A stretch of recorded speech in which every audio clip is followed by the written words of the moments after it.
Saudara, saudariku yang terkasih dalam Kristus, seperti tadi sudah saya katakan, hari ini kita bersuka cita karena Tuhan kita Yesus Kristus naik ke surga.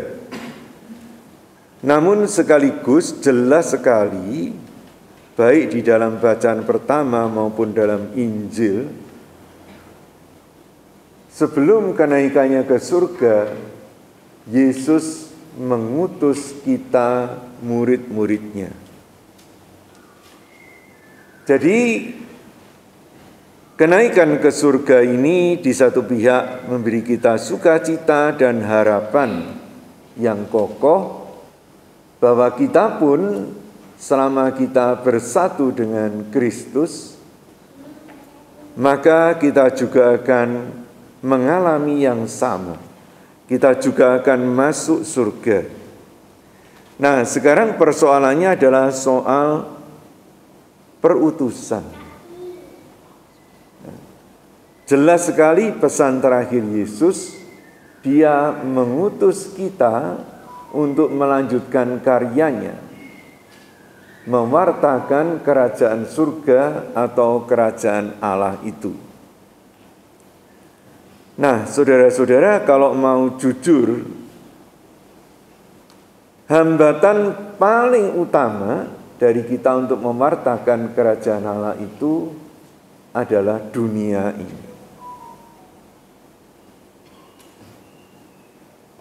Kita begitu terikat pada dunia ini sehingga ya terus terang dalam hidup sehari-hari surga itu tidak hadir bagi kita. Kita begitu terbelenggu dalam urusan-urusan duniawi sehingga urusan surga dan mewartakannya itu seringkali tidak ada di dalam hati dan pikiran kita.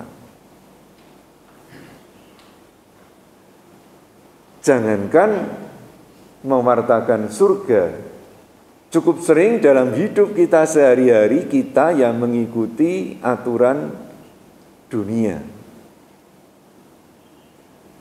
Kita saling bersaing untuk hal-hal duniawi yang sebetulnya kita mengimani itu semuanya sementara.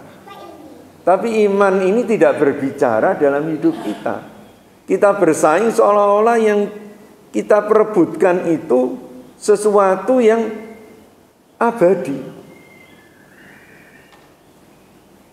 Nah, jadi perutusan Yesus ini mengajak kita untuk setiap hari itu juga tahu mengambil jarak dari dunia dan urusannya.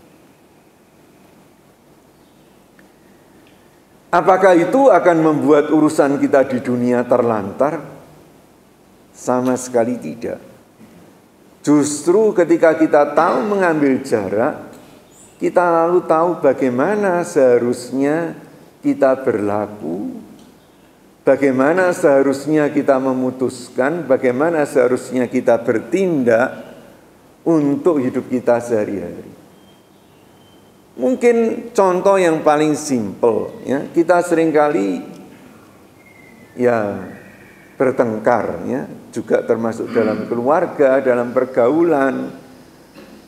Kalau kita tahu mengambil jarak dan memikirkan kehidupan kekal, memikirkan surga, kita akan sadar sebetulnya yang kita pertengkarkan itu soal kecil.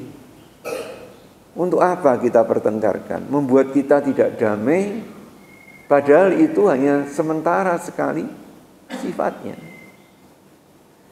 Jadi dengan mengambil jarak, kita lalu sadar betapa seringkali kita itu begitu bodoh. Ya. Dalam dunia usaha juga, ya, kita seringkali bersaing mati-matian memperebutkan sesuatu yang sementara. Padahal kalau kita mau terbuka, ya, dan mau bekerja sama, mungkin kita bersama-sama bisa memperoleh hal itu dengan lebih baik daripada kita berebut dan bersaing. Bahkan, dalam urusan-urusan gereja, betapa sering kita itu tidak bersatu, tapi malah bersaing. Mari saudara-saudaraku, kita mewartakan kerajaan Allah dengan menghayati nilai-nilai kerajaan Allah itu, sikap-sikap kerajaan Allah itu. Dan itu sangat jelas dikatakan oleh Rasul Paulus dalam bacaan kedua.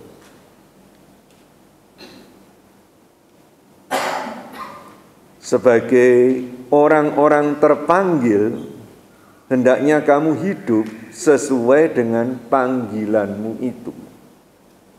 Panggilan kita untuk kehidupan kekal itu. Apa itu? Hendaklah kamu selalu rendah hati, lemah lembut dan sabar. Rendah hati, lemah lembut dan sabar. Tunjukkanlah kasihmu dalam saling membantu, bukan dalam saling bersaing. Dan berusahalah memelihara kesatuan roh dalam ikatan damai sejahtera. Satu tubuh, kita ini tubuh Kristus. Satu roh, kita ini dihidupi oleh Roh Kudus. Sebagaimana kamu telah dipanggil kepada satu pengharapan yang terkandung dalam panggilanmu.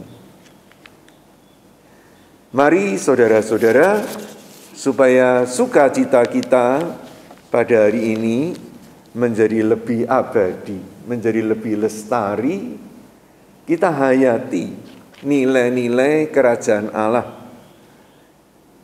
Sehingga dengan demikian, sebelum kita mewartakan dengan kata-kata, hidup kita ini sudah merupakan pewartaan kepada orang-orang seisi rumah kita. Hidup kita ini sudah merupakan pewartaan damai sejahtera Tuhan dalam pergaulan kita sehari-hari. Hidup kita ini sudah merupakan pewartaan ketika kita sadar kita ini mempunyai satu panggilan yang sama, yaitu panggilan untuk hidup bersama dengan Allah dalam kerajaan surga. Amin.